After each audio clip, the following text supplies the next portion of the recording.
Thank you for coming on short notice. We appreciate it. We feel like this information is important to get out. 24 ans après la disparition de cette jeune fille, le jour de Thanksgiving, son frère a fait une confession troublante. Dans une salle d'interrogatoire à la police de Floride, un jeune homme se débat pour avouer que sa sœur a disparu il y a plus de 24 ans, tandis que les agents tentent de classer l'affaire. David Lambert a-t-il plus d'informations à partager sur ce mystère qu'il ne l'a laissé entendre? Alors que les détectives sont sur le point de découvrir la vérité, un secret troublant est apparemment révélé. Quelle est la vérité derrière la disparition de cette fille? Restez dans les parages jusqu'à la fin pour connaître tous les détails choquants de cette étrange disparition. Martha Jean Lambert, la fille de Margaret et Howard Lambert, est née le 26 mars 1973. Elle vivait dans une caravane sur Kerry Lynn Road à Elkton, dans le comté de St. John's en Floride, avec ses parents et ses deux frères, David et Raymond. La vie familiale de Martha a été turbulente au cours de son enfance. Howard est un alcoolique notoire qui se dispute fréquemment avec la famille. Elle aussi a du mal à joindre les deux bouts. Par conséquent, Martha et ses frères ont passé la majeure partie de leur enfance dans des familles d'accueil, et les deux garçons auraient déjà fugué. Malgré sa vie familiale chaotique, Martha était décrite comme polie et introvertie, et elle aimait visiter les maisons de ses amis. Si son apparence fait qu'elle n'a pas beaucoup d'amis, elle reste une fille très confiante et joyeuse, bien que timide. Sa timidité ne l'empêchait cependant pas de devenir fougueuse lorsque la situation l'exigeait. Elle était en 7e année au collège Keterlinus de Saint-Augustine en Floride au moment de sa disparition. Elle était considérée comme une bonne élève qui aimait aller à l'école. Le soir du 27 novembre 1985, Martha et Margaret se sont rendues à une soirée chez un voisin. Elle a prévenu sa mère à 19h30 pour lui dire qu'elle rentrait chez elle pour quelques minutes mais qu'elle serait de retour dans 5 minutes. Après être arrivée chez elle, Martha aurait demandé à son père quand le dîner sera prêt. Puis elle serait partie pour retourner à la réunion à laquelle elle avait assisté. Margaret s'est rendue compte que sa fille n'était pas rentrée après un laps de temps inconnu. Elle est partie à sa recherche. Lorsqu'elle revint de la réunion, elle aperçut son fils David qui rit, mais refuse de dire pourquoi il rit. Margaret a pu faire remarquer que cela l'a toujours dérangée. N'ayant pas réussi à localiser Martha, la famille Lambert a signalé son absence au bureau du shérif du comté de St. John's à 3h du matin, le 28 novembre. La police a d'abord examiné la disparition de Martha comme un cas de fugue. Margaret, en revanche, s'y est toujours opposée, affirmant que malgré les problèmes rencontrés à la maison, sa fille ne ferait jamais de fugue et n'entrerait jamais dans la voiture de quelqu'un, même d'un ami, sans permission. Ce n'est qu'après une enquête complémentaire que les autorités ont abandonné l'hypothèse d'une disparition volontaire de la jeune fille. Au cours des premières phases de l'enquête, la famille a fourni des récits contradictoires sur ce qui s'est passé la nuit où Martha a disparu. Raymond, qui selon Margaret était à l'église, est le seul membre qui n'était pas présent au moment des faits. La police a fouillé le quartier pour voir si quelqu'un avait vu Martha, mais personne ne savait où elle se trouvait.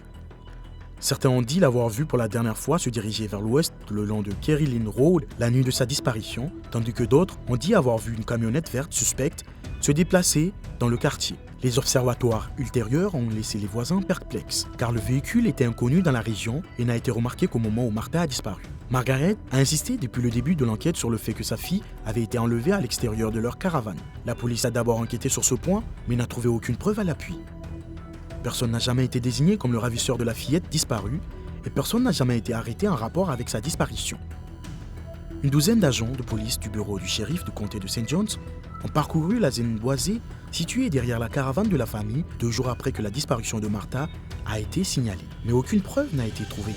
Pendant les premières phases de l'enquête, les détectives ont soupçonné David, 14 ans, d'en savoir plus qu'il ne le laissait croire. Il a fait des récits contradictoires sur la dernière fois qu'il a vu sa sœur. La première version qu'il a donnée aux enquêteurs est qu'il l'a vue monter dans un véhicule sombre, mais aucune preuve ne permet de l'affirmer. Il a ensuite déclaré que Martha avait quitté la maison après que les deux avaient dîné ensemble et qu'elle avait refusé de lui dire où elle allait, malgré son insistance. Enfin, il a informé les détectives qu'il avait vu pour la dernière fois se rendre au magasin Lil Champs sur le State Road 207. La police a fouillé les zones situées le long de Kerry Lynn Road et de State Road 207, mais n'a trouvé aucune preuve liée à la disparition de Martha. En 2000, David a avoué le meurtre de Martha après avoir été arrêté pour avoir passé un chèque sans provision. Il a affirmé avoir enterré les restes de Martha dans une mine de coquina sur le boulevard Holmes, connu sous le nom de The Pits par les habitants. Cependant, comme les détectives n'ont pas trouvé le corps et qu'il n'y avait aucune preuve qu'elle avait été enterrée à cet endroit, aucune charge n'a été retenue. En septembre 2009, David a appelé les enquêteurs pour avouer une nouvelle fois le meurtre de sa sœur. Il a fourni une histoire différente de celle racontée en 2000, affirmant que l'événement s'est produit alors que les deux hommes jouaient sur le terrain du Florida Memorial College, aujourd'hui disparu, qui était situé à l'angle de King Street et de Holmes Boulevard. David a expliqué que Martha et lui ont quitté la caravane après que leurs parents ont commencé à se disputer au sujet d'une dinde de Thanksgiving brûlée et ont choisi d'explorer le campus qu'ils fréquentaient. Il y avait des fenêtres endommagées, des bâtiments déserts et des ordures partout. Avant d'arriver au campus, le couple s'est arrêté pour acheter des bonbons dans une supérette locale où ils ont eu une altercation pour $20 selon David. Il en est résulté une violente dispute au cours de laquelle Martha a giflé son frère qui l'a ensuite poussé. Martha avait trébuché en arrière, atterrissant sur un morceau d'acier qui a pénétré la base de son crâne et l'a tué. Affolé, David avait appelé à l'aide mais comme personne ne répondait, il s'était emparé d'un panneau de signalisation brisé, avait creusé un trou de 3 pouces et avait enterré sa sœur dans l'enceinte du campus. Selon les enquêteurs, au moment où il avait fait cette déclaration, David était envahi par le chagrin et l'émotion. Les détectives, interloqués, lui ont demandé pourquoi il n'avait jamais dit la vérité à ses parents. Il a répondu à l'un des détectives, Tice, qu'il avait simplement peur de leur réaction et qu'il le tuerait. Après une enquête plus approfondie, on a découvert qu'il avait surtout peur de sa mère et qu'il avait été toute sa vie. Il était terrifié par sa maman, a expliqué Tice. Elle l'est toujours. David a finalement été persuadé d'écrire et de signer une déclaration sur ce qu'il a fait à Martha Jean après que Tice l'ait effrayé, en plaçant une photo de Martha sur la table. Le plan de Tice a fonctionné, David a écrit et signé la déclaration, mais cette fois, il leur a indiqué l'emplacement réel de l'endroit où Martha Jean a été enterrée. Après les aveux de David, la police a déployé d'importants efforts pour retrouver le corps de Martha dans la région où s'élevait autrefois le Florida Memorial College, mais elle n'a trouvé aucun vestige malgré les indices fournis par les chiens de cadavres. Ils ne s'attendaient pas à trouver quoi que ce soit car l'établissement avait été fouillé au milieu des années 1990 pour un projet d'expansion du boulevard Holmes. Et l'on supposait que les restes de la jeune fille avaient été mélangés aux débris. Les aveux de David ont été rendus publics en décembre 2009.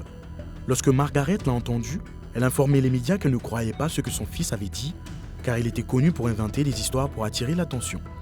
Elle a également réaffirmé sa conviction que d'autres personnes étaient à blâmer pour la disparition de Martha.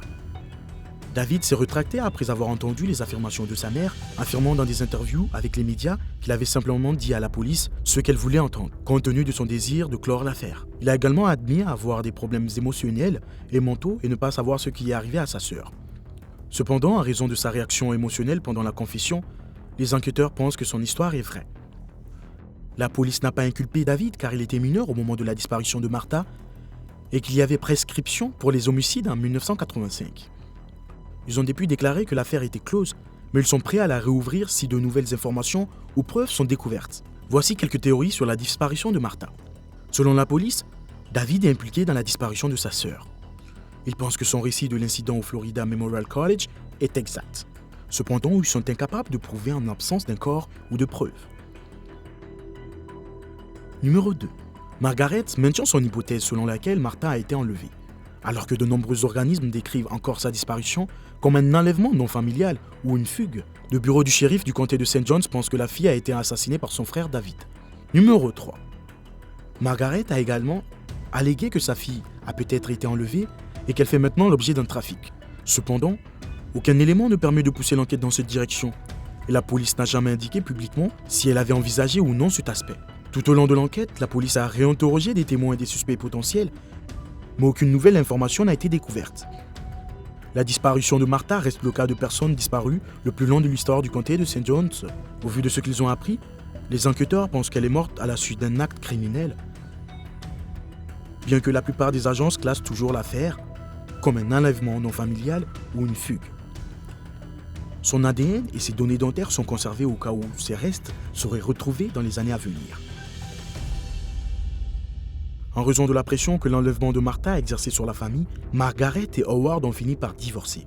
Margaret s'est remariée et s'est installée dans l'Illinois, puis est retournée dans le comté de St. John's. On pense qu'elle parle régulièrement à David, mais elle refuse de dire où il réside actuellement en Floride. La disparition de Martha aurait brisé Howard qui est décédée depuis. Que pensez-vous qu'il soit arrivé à la pauvre Martha?